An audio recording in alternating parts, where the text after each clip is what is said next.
aby bolo ešte raz jasné, ten návrh pán premiér má. Teraz dostane aj s podpismi poslancov, vrátane, ako som avizoval, Kufovcov. Takže som jasne hovoril, že 6 podpisov je a tie budú doručené. V tom liste je jasne napísané, že zotrváme v tom návrhu, konštatujeme vyhlásenie predsedu vlády aj pána Tarabu o tom, že rešpektujú, pokiaľ nedojde k obnove dôvery, zánik funkcie k 30. septembru. Berem to ako nemenný fakt.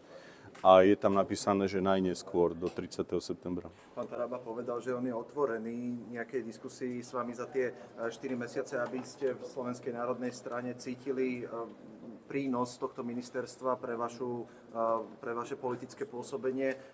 Čo to v praxi znamená pre vás? Ja si myslím, že po 3 rokoch ako predseda politickej strany môžem vyhodnotiť spoluprácu s jednotlivými ministrami. Tým, že neboli členmi Slovenskej národnej strany, nie všetky témy, ktoré SNS komunikuje, si osvojili a je tam aj taká miera individuálnosti. Na jednej strane pán Taraba predsa jasne povedal, že mu nikto nezasahuje do rozhodovania.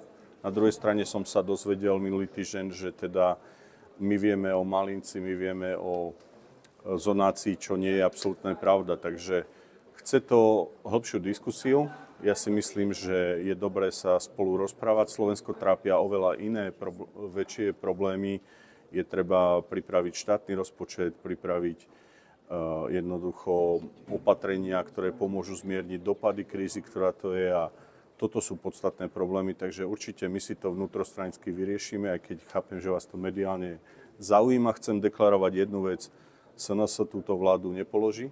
To znamená, aj keby pán predseda vlády odmietol odvolať, čo po včerajšku už nie je pravda, pretože premiér jasne povedal, že to chce k 30. septembru, povedal jasné dôvody. Tie dôvody sú štátny rozpočet, tie dôvody sú aktivity, ktoré pán predseda pomenoval vo vzťahu k podpredsedovi vlády Tarabovi. Sú to zásadné a dôležité dokumenty, ktoré ovplyvňujú aj čerpanie eurofondov a asi uznáte sami, že pokiaľ niekto aj z takej funkcie odchádza, tak to má mať svoj pátos a to je celé, čo viem vám k tomu povedať. A teraz na to predsedníctvo SNS 28. mája, vy ste pôvodne vraveli, že tam budete pozývať? Mám pocit, že vás len pletky zaujímajú, ale v tejto fáze, keďže už je to jasné, aké to je, ja mám s pánom Tarabom dohodnutý pracovný obed, myslím, že by to malo byť piatok. Videli sme, že opozícia bude iniciovať mimoriadnu schôdzu na odvolanie Tomáša Tarabu. Tam sa ako klub zachová v kontexte toho, že máte tam dohodu s premiérom. Viete čo, my v tej schôdzi nevidíme význam. Ja sa ani nečudujem, že potom vyzerá opozícia ako politické deti,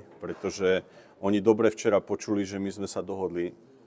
Tak asi je nelogické, že by od nás očakávali popravu ministra, ktorý vlastne vie dobre, že má stanovený termín, kedy v tej pozícii končí. Samozrejme za tých množných iných podmienok, ale náš postoj aj z toho listu je jasný, že my máme nejakú politickú dohodu. Ja tu nebudem špekulovať, či si premiér stanovil termín 30. septembra, aby ma dobehol, keďže potrebuje len schváliť štátny rozpočet a potom si už de facto môže robiť čokoľvek. Robert Fico dal slovo, že bude rešpektovať odvolanie Tomáša Tarabu. Ja verím, že 30. september nebol špekulatívny termín, že to bol termín, ktorý je dohodnutý seriózne a uvidíme. Budeme sa o tom rozprávať 30. septembra a vtedy vieme vyhodnotiť, čo sa stalo, ako sa dialo a či to bolo dodržané. Ale to, čo navrhuje opozícia, vlastne ja som politicky dosiahol s tými, ktorými to mám povinnosť, a to sú koaliční partneri.